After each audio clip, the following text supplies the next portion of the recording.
Hello students, hope you have understood the previous session wherein we have discussed about consideration. Consideration we have discussed as to what exactly is a consideration and what are the essentials of a valid and a legal consideration, especially in case of executed and executionary contracts.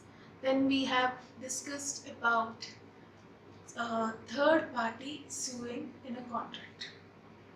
Whether a third party can sue a transaction in a contract. That is, both the offerer and offeree are not suing anyone, but the third party comes and sues on behalf of offerer or offeree. Can that be possible? We have discussed certain cases about it. In this situation, I just wanted to add one word. In case the third party suing the contract, it is considered as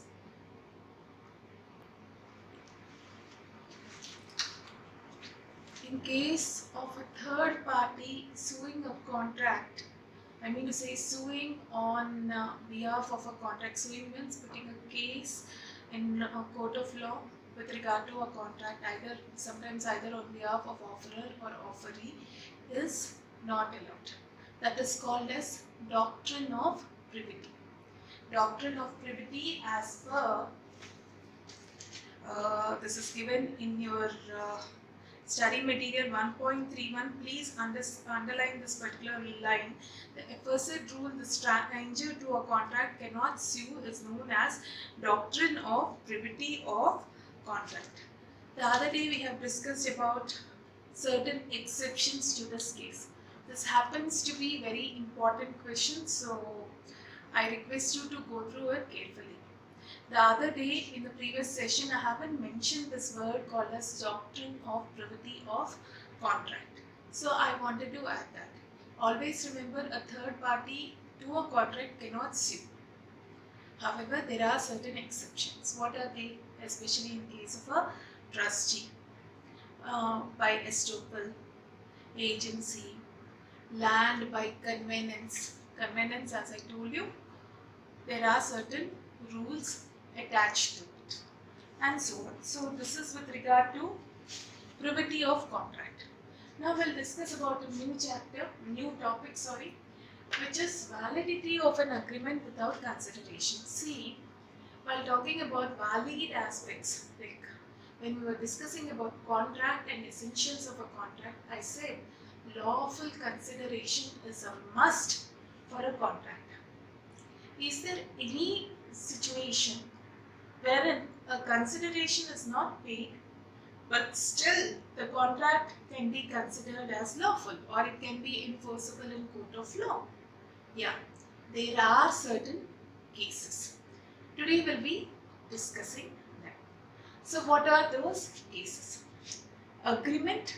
They have entered into an agreement, and usually agreement with regard to a contract which had been come into being, or which had come into being out of natural love and affection. Natural love and affection means mother and son, or father and son, mother, parents and their children, or respective spouses. Yep, out of natural love and affection, let's say they have gifted a particular property to another. Let's say Mr. A had gifted a property to his wife, Mrs. W. So what is that contract? There is no consideration, only W gets the property. He writes it down, he writes the property in name of Mrs. W. A had executed the contract only out of pure love and affection, natural love and affection. There should be a close relationship between two parties to contract. Then what is the big deal, madam? Here, in case if both A and B have agreed into a contract like that, and in case if A had promised and had written it, I mean to say, and had executed a document, and if A is not ready to transfer the property, then definitely Mrs. W can sue Mr. A in court of law. That's what it says. Even though Mrs. W had not paid any consideration to it, once A had decided or had come into a contract with Mrs. W stating that he is going to transfer property out of pure natural love and affection, then that contract holds good. Here the basic premise or the condition is the agreement should be executed out of natural love and affection, like a father to his son, mother to her son, or let's say grandparents to their grandchildren, and so on. Then comes compensation for past voluntary services. This one I'll explain it with the help of a case study. Let's say Mr. A met with an accident. Mr. B, he was just in passerby who was going on the road. Yeah. So Mr. B saw Mr. A in a complete helpless position. So he took A in his car and then put him in a hospital. Like, he took care of the basic first aid, saw to it A was out of danger and had then come back. Now Mr. B, after a few days, A recovered and then called up Mr. B and said, "Thank you Mr. B for helping me so much. I am ready to pay certain amount of compensation to you." Here an agreement had been executed after Mr. B had voluntarily rendered his services. Compensation for past voluntary services. See, Mr. A had come, then executed an agreement saying that, "Mr. B, because you have helped me, I'll definitely pay you certain amount. Let's say 1 lakh rupees. Now after the agreement is executed, if Mr. A does not pay, then B has a right to definitely file a suit against Mr. A. So this is with regard to compensation for past voluntary services. Then comes time barred debts. First let me explain you what exactly means a time barred debt. Time barred debt means as per the Negotiable Instruments Act. That is also another act like Indian Contract Act. Usually when a demand promissory note, what do you mean by a demand promissory note? A person promises to pay another person some amount on demand. That is, when another person demands, he must immediately pay. That is called as demand promissory note. Let's say demand promissory note was executed on 1st June 2020. So do you think this demand promissory note will be valid continuously? No. The maximum validity of a demand promissory note is 3 years. That is 1st June 2022, 1st June 2021, 1 year. 1st June 2021 to June 2022, 2 years, and June 2023. Only the demand promissory note will be valid in court of law as on 1st June 2023. That is only till expiry of 3 years. In case if let's say Mr. A is the person giving a loan and B is the borrower. Let's say A is the financier and B is the borrower. B had executed a promissory note in favor of A. That is, whenever A demands, I'll pay him some amount. Now, as on 1st June 2020, and 3 years have elapsed. Let's say A had not called up Mr. B in the last 3 years, then that particular debt becomes time barred. Once the debt becomes time barred, you cannot realize the amount from Mr. B. That is, the debt is as good as lost. That is called as time barred debts. That is called as time barred debt. In case of a promise to pay a time barred debt, let's say, continuing the above example, after 1st June 2023, that is, B had come and again met A as of personal conscience. He tells Mr. A, "See sir, I was in losses, so I couldn't pay the debt. So now I would repay the debt." In such case also, consideration is not required. See, earlier, even though B had taken a loan from A, everybody might be getting a doubt. Don't you think, madam, that A, there was a consideration, like Mr. B had got a consideration, but mind you, that consideration and that old contract had been over. Money time bar, money, it doesn't hold any good. The validity is over. The contract is expired. This is in accordance with what? Negotiable Instruments Act. So once that had been expired, now this particular meat is considered as a fresh contract. Now B comes and gives a letter to A stating that yes, I'll pay you some amount. That is called as promise to pay a time barred debt also. Especially now B need not get any consideration. That is with regard to promise to pay time barred debts. Hope you have understood that.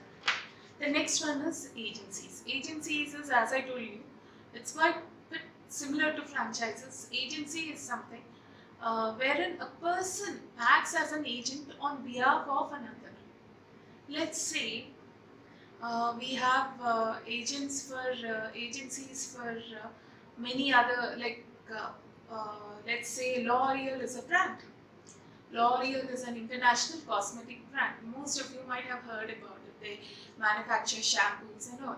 So, usually, do you think L'Oreal, sometimes they might establish their own shops in India to sell products, but there might be certain places wherein somebody acts on behalf of L'Oreal in India. Yeah. Someone else, like Mr. A, comes and says, takes an agency from L'Oreal, and whatever transaction he enters into are on behalf of L'Oreal. It's not Mr. A. So, do you think L'Oreal is indebted to Mr. A or is an obligation to pay certain amount of consideration to Mr. A? Usually, no. No. Why? Because Mr. A is an agent and definitely as per their own terms of employment, they deal with it. So, in case of agencies also, consideration is not required. Then completed gift. See, you might get confused between this natural love and affection and completed gift. Here, in case of natural love and affection, the gift is given only purely based on close relation which arises because of which there is natural love and affection. Completed gift can be from anyone to anyone. It can be friends as well. So, Mr. A had gifted some property to Mr. Friend, to his friend Mr. P, only purely out of the goodwill and utmost good faith. In such situation also consideration is not required. Then comes bailment. We'll be talking about this topic in detail later. What exactly do you mean by bailment? Bailment means a person, let's say, you have a dog, okay, and you're going out. I'm just trying to be more relatable in the example. You have to go out on a holiday. So what you do is you leave your dog with your neighbors. Okay, that is called as bailment. You leave your dog with your neighbors. You tell them, see, please take care of my dog. I'll return after 3 or 4 days, then I'll take my dog back. So, in case if the neighbor agrees to it, then you are just keeping the dog for a couple of days in your neighbor's home. Do you think the neighbors are going to take your dog completely and you're getting some consideration on their behalf? No. Here you might pay certain maintenance expenses to your neighbor for purpose of taking care of the dog. There is no question of completely giving the dog to the neighbor, or you're not transferring your rights over the dog to your neighbor. You have just requested the neighbor to keep the dog for few days with him so that you can go to a holiday, complete your business and come back. So that is called as bailment. In these kind of transactions, see, the very nature of bailment is just taking care of somebody's goods or somebody's property for a particular amount of days. The other party or the bailee is eligible for certain commission or maintenance expenses, but nevertheless he is eligible for any consideration. Why? because the rights are not transferred to him. Yeah, so obviously, without any further explanation, in case of payment also, consideration is not required. Then comes charity. Yes. What is charity? Voluntarily donating to another person for a particular purpose. Even in case of charity also, definitely consideration is not required. See, A wants to give some money to B purely based on charity. They execute an agreement. Let's assume they execute an agreement. A does not transfer the amount. B definitely can sue, provided he proves that A had promised to give B as charity. So this is all about consideration. In case of any doubts, please let me know. Now we'll go about a new topic which talks about free consent. See, while talking about essentials of a contract, we have discussed something called as free consent. What exactly is free consent? We'll now discuss about it. I'll just erase it and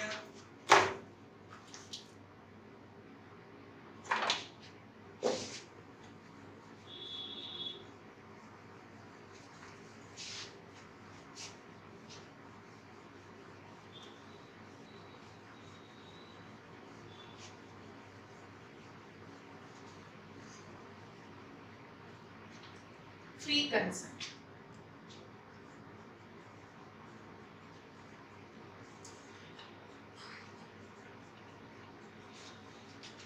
This particular aspect had been discussed in your chapter 3. What exactly do you mean by free consent? Free consent is something wherein wherein parties to the contract, that is offerer and the offeree, or the promiser or the promisee, have not been forced to enter into a contract either by a way of coercion or undue influence or any other means. They are free to contract, that is, they are of complete sound rational mind, or in more lighter terms, you can call it as nobody had hypnotized them to enter into a contract. We'll be discussing about that in detail in the coming topics. But I want to discuss about this particular concept called as free consent so as to make you understand about the coming topics of capacity to contract, who is not allowed to enter into a contract, who can enter into a contract, and so on. So basically before that, I just want to touch upon this free consent. So what is meant by a free consent? A person based upon his own will. Nobody should force him. Let's say A should not force B to sell his property. He should not, coercion is something like he should not blackmail him. See, Mr. B, if you don't sell your property, I'm going to kill you. That is coercion. Undue influence. What do you mean by undue influence? Undue influences, let's say A happens to be father of Mr. B. So now this father goes to Mr. B and says, see B, your property is worth 2 crores. But I am your father, sell it to me for 20 lakhs only. Yeah? Don't you know that as per our traditions and customs, you have to respect your father? Transfer that property to me at 20 lakhs. See, usually in real life it doesn't happen, but I'm just telling you an example as to why it is called as an undue influence. Undue, why? Because only that he is a father, he's trying to take an unfair advantage of B. He's not paying the total amount. He is exercising undue influence. Either you sell the property to me, or as a father I'll commit suicide and everybody will blame me. In this manner, he's just actually intimidating Mr. B in selling his property to Mr. Father, Mr. A. That is called as undue influence. Even if a person comes into a contract because of undue influence, then also it is not allowed. Misrepresentation. misrepresentation is something like A tells him, A tells Mr. B that, see Mr. B, I am the property owner of so and so. You first execute a sale deed, transfer the property, I'll pay you 5 crores. I'm a big trader. My money is actually stuck somewhere. After 2 months, I'll pay you 500 lakhs. So, in such situation, is Mr. B supposed to trust Mr. A? And in case if Mr. A does not pay the amount, it comes under misrepresentation. A is, first of all, not a trader. His money is not stuck anywhere. He had misrepresented the facts, got the property transferred from Mr. B to Mr. A. Then also Mr. B has every reason to sue Mr. A under Contract Act also. Yeah, definitely under IPC, because it comes under a criminal offence.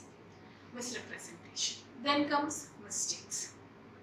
Without any intention, like by mistake, or let's say a document has to be executed and stamped. Let's say the respective law in force says for transfer of property, a document is to be executed, stamped and notarized. Let's say Mr. A and B are not aware of this rule. They have transferred the property only on bond papers. They have not got it registered. That's a mistake. That also will render their contract useless. See, usually this is recognized in court of law, but I'm just giving an example. So now you have known what is caution, undue influence, misrepresentation and a mistake. Now I'll talk about capacity to contract, which happens to be your chapter 3. What is capacity to a contract?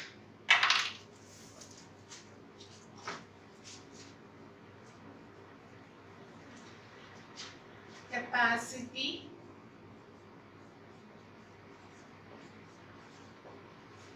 to a contract.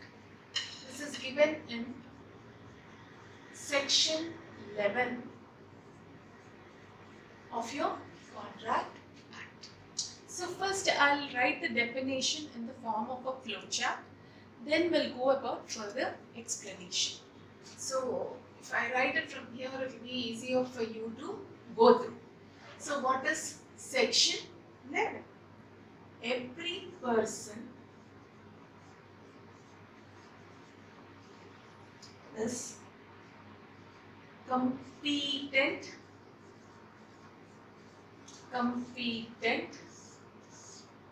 to contract.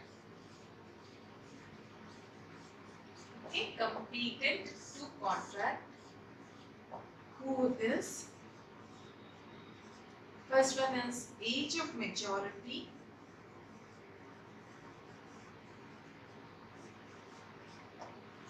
According to law, to which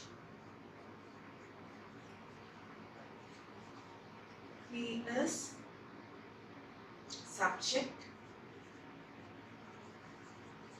The second one, quite easy, is of sound mind.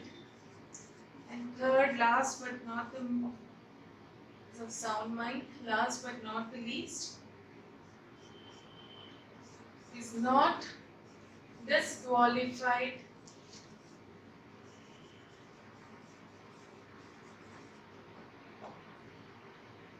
from contracting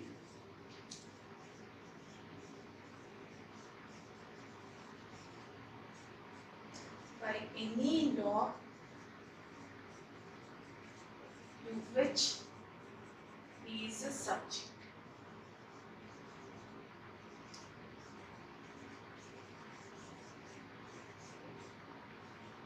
Okay. See, every person is competent enough to contract. Who can you call competent enough to contract? Very simple.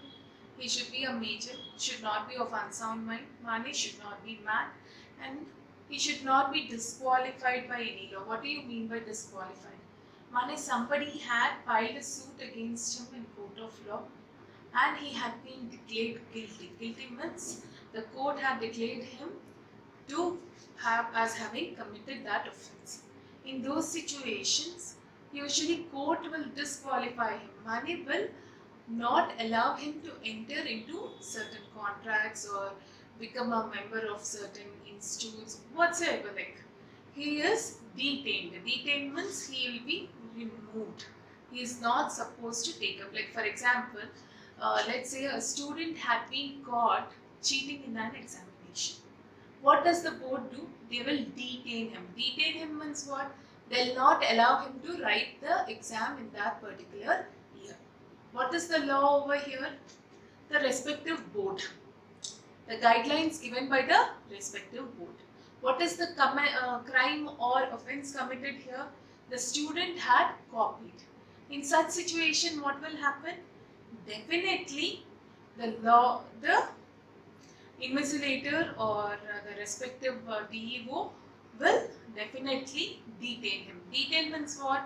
He will not allow him to write an exam and he will charge him a penalty and he will also detain him from appearing in the future exams if the crime is very serious. That is called as is not disqualified from contracting by any law to which he is a subject.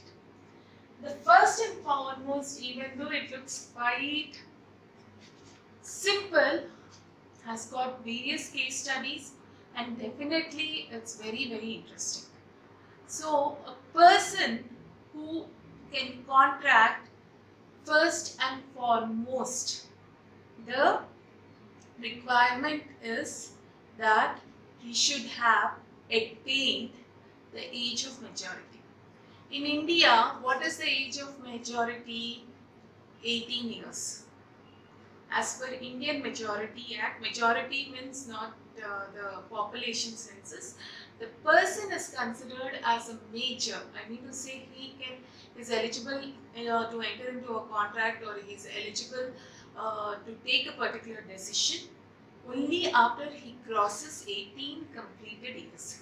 Till then he is considered as a minor and his developments are usually looked after by the parents or his guardians.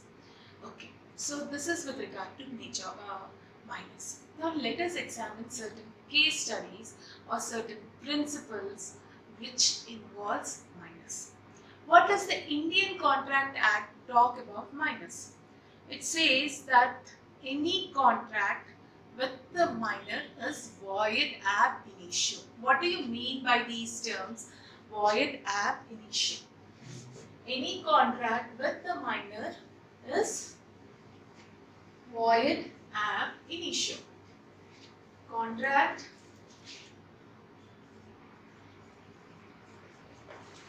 with minor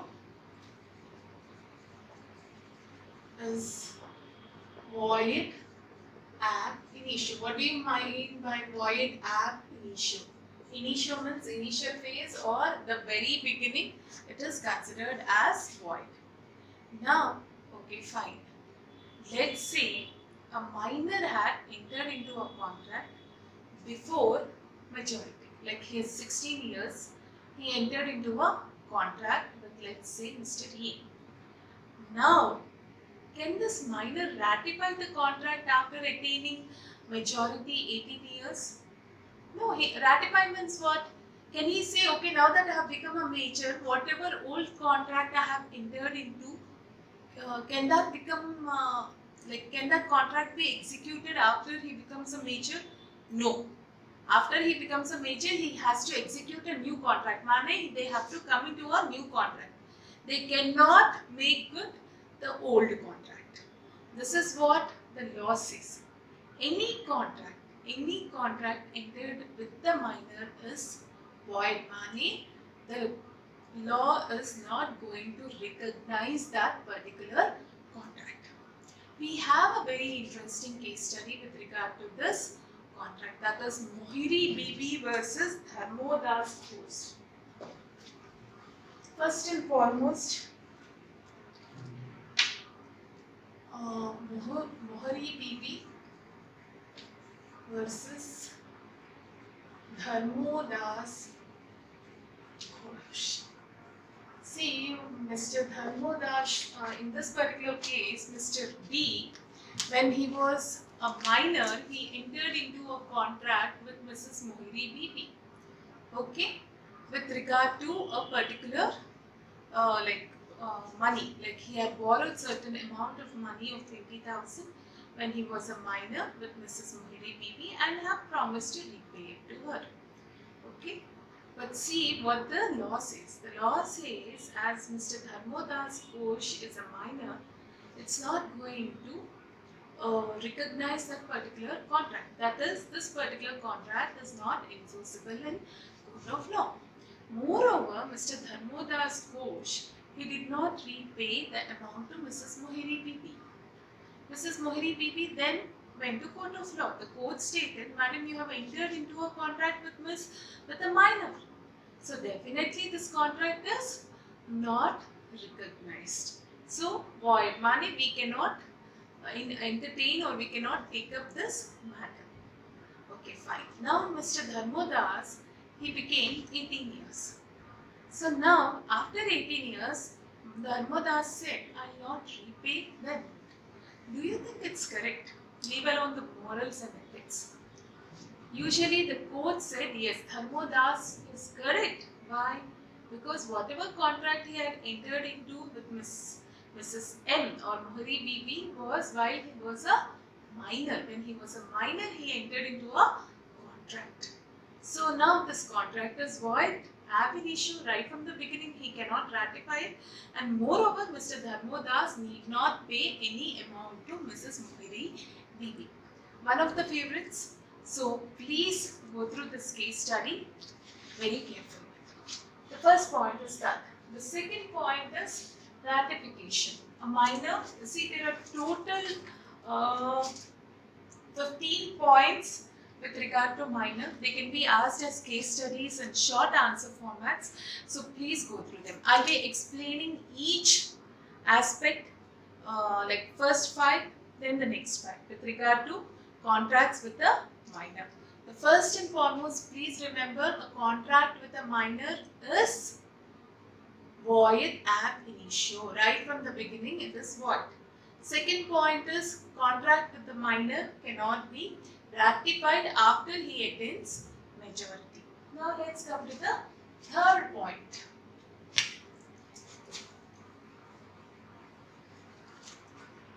Let's start with the third point. Minor can be a beneficiary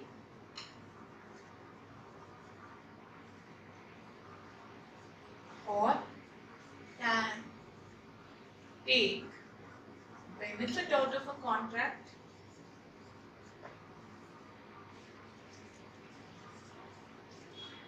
the next one being minor can always plead minority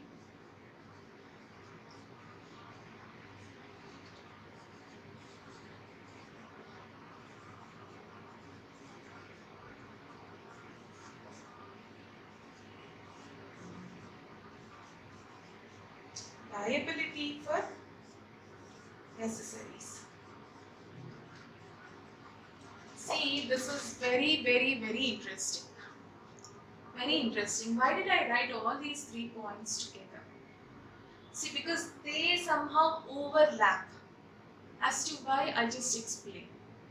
What are the specific aspects with regard to minor? Okay, fine. But let's say minor himself is a beneficiary in a contract. What do you mean by minor being a beneficiary in a contract? Mane, let's say Mr. M is a minor, okay, and L is a person competent enough to contract. L has entered, L said, see, I'll transfer money to M. Yeah, I'll transfer money to M. M has to transfer his property to me. Now, L has transferred property to M. but M had not transferred any money to L. Is this particular transaction valid? Is this particular transaction enforceable in court of law? As per Contract Act, yes. Why? Who is the beneficiary here? A minor. Minor definitely can be a beneficiary. It's not necessary for him to execute contract on his behalf. Definitely, what can he say? A minor can say, a 16-year-old or a 17-year-old can say, see sir, I'm a minor, this is my birth certificate and I am not eligible to pay any amount. Because the contract with him is void. But definitely this fellow can be a beneficiary. In case if there is a contract between two parties and one of the party is a minor, let's say A promises to pay money to B, who is a minor, based on charity. Okay, based on charity. That is, B need not pay any amount. Here, just now we have learned about consideration, saying that for charity also consideration is not required. Now a doubt comes, because B is a minor, can this contract be recognized in court of law? Can Mr. B sue Mr. A in court of law? Because Mr. B is a minor, the contract is a void ab initio, right from the beginning. But here the Contract Act says that yes, Mr. B can sue Mr. A in court of law if he does not transfer the money as previously promised by way of charity. What they mean to say is, definitely in contracts wherein the minor is a beneficiary, money is going to get benefit in that particular contract, that particular contract is still recognized in court of law. That is, minor can be a beneficiary or can take a benefit out of contract. Definitely, being minor has its own advantages. So that's why if a person has to enter into a contract, he has to be all the more sure. That's why they ask you about all those PAN cards and all, wherein the age of a person is seriously determined. Minor can be a beneficiary. Then, as I told you, minor can always plead minority. The first example, L and M. M, definitely he can get the money and still he need not transfer the property. Why? He'll say, sir, I'm a minor. The contract with me is void ab initio. Quite overlaps with the first one, but be clear. Always remember, contracts with minors are not enforceable unless and until minor is a beneficiary. Similar thing he has explained about partnership. In Partnership Act, minor can be a beneficiary and become a partner. I'll be discussing it in the coming point. This point had been again mentioned in this particular side heading also, but still I want to discuss about it in the topic minor as a partner. The next one is liability for necessaries. Usually, let's say a parent or a guardian or any person, let's say the minor is an orphan but he has got property, they are giving him some money every month so that he can take care of his necessities. Now, in case, can they sue? Let's say B is a minor, A is providing money to B for meeting his daily necessities. Okay, some reasonable amount he is giving Mr. B. After B attains maturity, can Mr. A force Mr. B to give him all the money what he had spent on Mr. B along with interest? Can he do that? Usually that liability is not always recognized in court of law. I want you to underline this particular aspect. The case of necessary supply, it's necessary supply to a minor or to any other person whom such minor is legally bound to support is governed by Section 68 of Indian Contract Act. A claim for necessary supply to a minor is enforceable by law, but a minor is not liable for any price that he may promise and never for more than the value of necessaries. There is no personal liability of the minor, but only his property is liable. Yeah. And please underline to renders these 2 points as well. To renders minor's estate liable for necessaries, 2 conditions must be satisfied. The contracts must be for goods reasonably necessary, and the minor must not have the supply of necessaries. So you must have seen these days, just on a lighter vein, you might have seen, see, I have spent nearly 1 crore rupees on my son. So they might be asking a prospective bride's father to pay that 1 crore rupees in dowry, because I have spent so much on my son, and whatever he's going to earn, now your daughter is going to benefit from it. So please pay that 1 crore rupees and get your daughter married to my son. Only on a jovial aspect. I just want you to connect the point over here. Connect you to the point over here. Liability for necessaries. What do you mean by that? See, a person had provided certain necessaries, it may be parents or anyone, for a minor. Now, can this person, after a minor had achieved majority, demand that money back? No. But definitely, if they want, they can get it from the minor's property. Here, estate means the minor's property. Only what amount can they get it? The reasonable amount of supplies or necessities, that is food, shelter and clothing. And they also should prove that this person, this minor, did not have those and like food, shelter and clothing. So the parties have provided them with it. So now they want to recover it from his estate. Mind you, please don't get confused. It's only from his estate and not his personal liability. He need not earn in the future and repay them. In case if he has property, then they can claim it from that particular property. And what can they claim? Only for those particular necessities. Okay. Hope I am clear with this particular point. So that claim for dowry also holds no good. Definitely dowry as per IPC, Indian Penal Code, is also banned. But I wanted you to connect to this particular point. Now let's take up the next 3 points.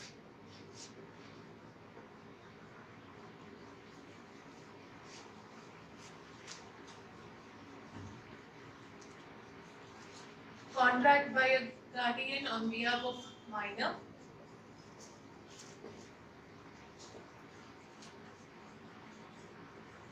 By a guardian on behalf of minor. Then no specific performance on behalf of minor.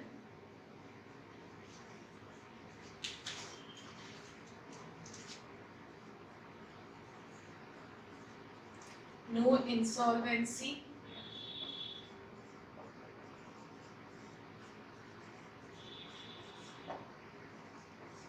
Partnership. Can be a partner for benefits.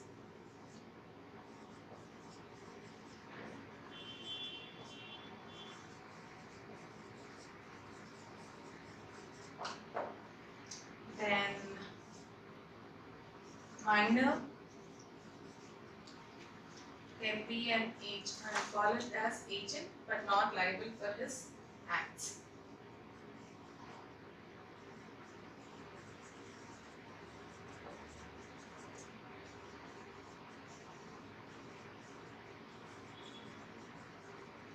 So the next 5 points are quite overlapping, that is, they look quite similar. So can a guardian enter into a contract on behalf of a minor? And do you think minor is liable for this contract? Yeah. First thing we are supposed to understand is a contract definitely can be entered by a guardian on behalf of the minor for the benefit of the minor. Surely for the benefit of the minor. Nevertheless, minor will not be liable. Liable means he is not liable to perform any duties entered on behalf of him by the guardian. Let's say a father had taken a loan on behalf of minor for his education. Okay, do you think the minor is liable to repay? Usually the father will be first charged. Usually in this case, as per Contract Act, minor is not eligible to repay. He is not supposed to bound by the liability of that particular contract. Please remember, minor can always be a beneficiary. But nevertheless, liabilities, when it comes to liabilities in a contract, the law does not recognize any such liability to be entrusted in favor of that particular minor. So please underline this particular point. The second para, all contracts made by guardian on behalf of minor are not valid. And for instance, the guardian of a minor has no power to bind the minor by a contract for purchase of immovable property, but the contract entered into by a certified guardian of a minor with the sanction of the court for sale of minor's property may be enforced by either party to the contract. Hope. And please underline the last point also in the first paragraph, where the guardian makes contract for the minor which is within his competence and for the benefit of the minor, then it will be a valid contract which the minor can enforce. The one which I have told you about, loan taken for purpose of education. Please underline this particular point here. The next one is, in this point only exception is in court of law. If court of law permits the permits the guardian to enter a contract on behalf of minor, then that will be a valid contract. But nevertheless, contracts entered on behalf of a minor by the major are void ab initio. Only those contracts which have been entered by the guardian for the purpose of benefit of the minor are considered as valid. Benefit of the minor is usually education and so on. The next one is no specific performance on behalf of the minor. Yes, in a contract, because it's a void ab initio, definitely we need not expect a minor to perform any of his duties as a part of contract. See, first of all, the contract itself is void. Definitely no need to perform such duties. The next one is minor cannot plead insolvency. What is meant by insolvency? Let's say in case if a person is completely in losses and his debts are over and above his property, then he can go to court of law and say, sir, let me first state that my debts are over and above my property and I'm not in a position to repay them. Then the court asks him to sign insolvency petition saying that he is not good enough to repay all the debts. Then from his property, based on proportion basis, the creditors will be given certain amount. That is called as insolvency. In case of a minor, because the contract itself is void, definitely he cannot ask for insolvency petition. His property will not be dissolved. The next one is, touched upon that topic, a partner. Definitely a minor can be a partner for benefits. But as I am repeating, a minor cannot be liable. His liability is not ascertained. Only for benefits he can be a partner. The next one is, can he be an agent of someone? Yes, he can definitely be an agent.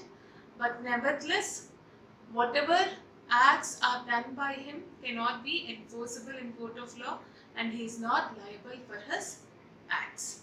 Hope I am clear with it, students. And with regard to this, I wish to repeat once again, contract entered by a guardian in behalf of a minor for the benefit of the minor can be enforceable in court of law. And in case if the court of law permits a guardian to enter into a contract on behalf of minor, then also that is valid. That is can be enforceable in court of law. Now let's go for the next 5 points with regard to minor. See, these aspects or these topics can be asked as a case studies rather than an individual question.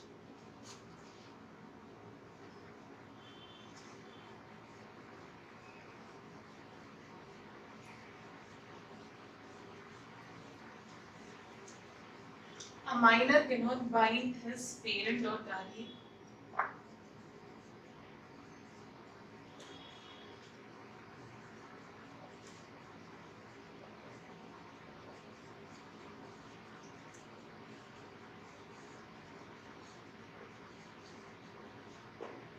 Joint contracts.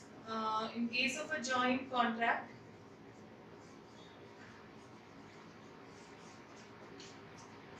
if one party is a minor and the other party is a major,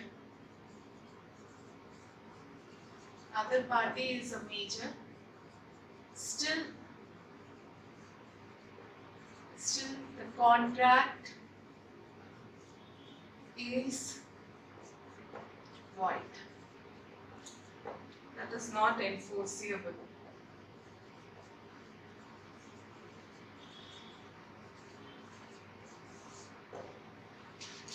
Third party guarantee given by an adult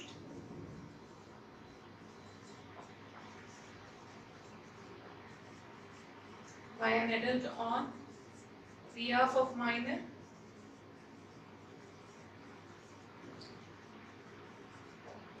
adult is liable, not minor. The next one is, I'll talk about minor as a tort. What is a tort?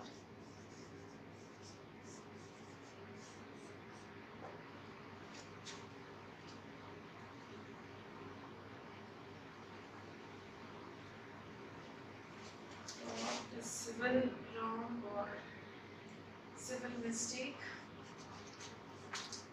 Liable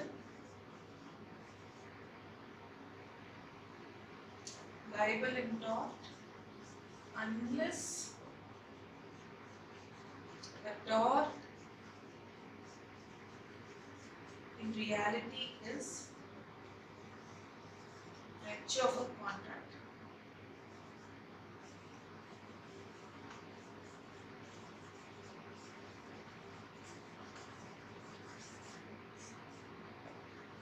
The last and final one, minor as a shareholder.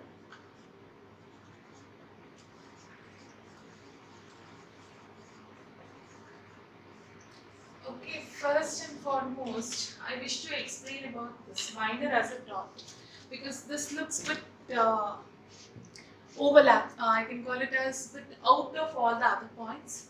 See, tort means what? Small crimes, small undoings. They are not very serious, but still it's incorrect. Let me take an example. Let's say a person had given an horse to a minor. He asked him to, once he has completed the horse riding, he wanted him to return this horse back to the owner in a proper condition, right? The person who has taken an horse is a minor. Let's call him M, and the owner of the horse as O. Now, what Mr. M had done was he had gifted this horse. I mean to say, he had again lent this horse to his friend, say F. Now, friend, while riding this horse, he did not ride it properly, and in the process, he killed that horse. Now, do you think this minor M is liable for punishment? Yes. In case of torts, definitely minor is liable for punishment. This is the only situation where minor is liable. In all the cases, he is not liable except for some exceptions which we have discussed as with regard to guardian acting on behalf of a minor.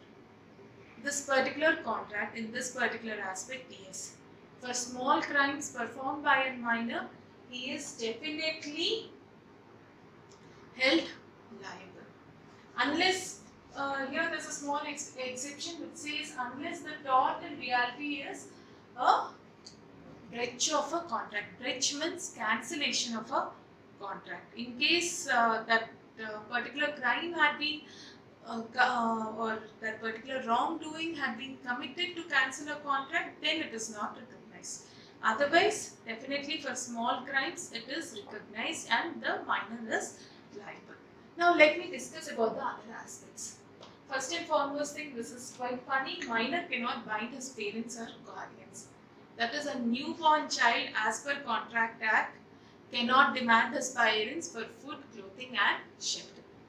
Even though it is a basic need, this is what the Contract Act tells you. A minor, definitely, because see, once a baby or an infant is born, it comes out of natural love and affection. The parents take care of the children. But definitely, it's not always, as per Contract Act, it is not the duty. That's what this particular point explains. Let's go to the other point with regard to joint contracts. In case of joint contracts, let's say the father is a minor and father is a major, son is a minor. Now these both have entered into one property owner, Mr. A, to purchase a property. Okay. So the A had transferred property to Mr. Father and son. But father and son have not repaid the money. Can Mr. A go into court of law and sue against them? File a case against this father and son duo? Because father is a major, can he get his money back? No. The A cannot get his money back. Why? Because son is a minor. Definitely any contract, even though there are joint contracts, it is still held as void. The next one is third party guarantee. Let's say minor had it's a minor who has taken some money from a financier. Let's say the father had given a guarantee. See, mind you, father is not borrowing on behalf of the minor. He had only given a guarantee saying that if minor does not pay, then I will pay. What does this contract show? First and foremost, the minor need not pay the amount. Minor definitely need not pay any amount to the financier. But definitely financier can recover the amount from the father. That is with regard to third party guarantee. Finally, can the minor become a shareholder of a company? No. But a minor along with a guardian on behalf of a minor can purchase shares in a company. But nevertheless, minor can purchase shares in a company. If he does so, the company has every right to rescind. The rescind means cancel the shares and remove his name from register of members. So this is with regard to the different case studies of a minor as a shareholder, minor as a partner, minor as a beneficiary, minor contract with a minor, and minor in case of torts, and so on. These are important points for purpose of case study. So please go through them and let me know if you have any doubts. I am closing this session with this topic. Thank you.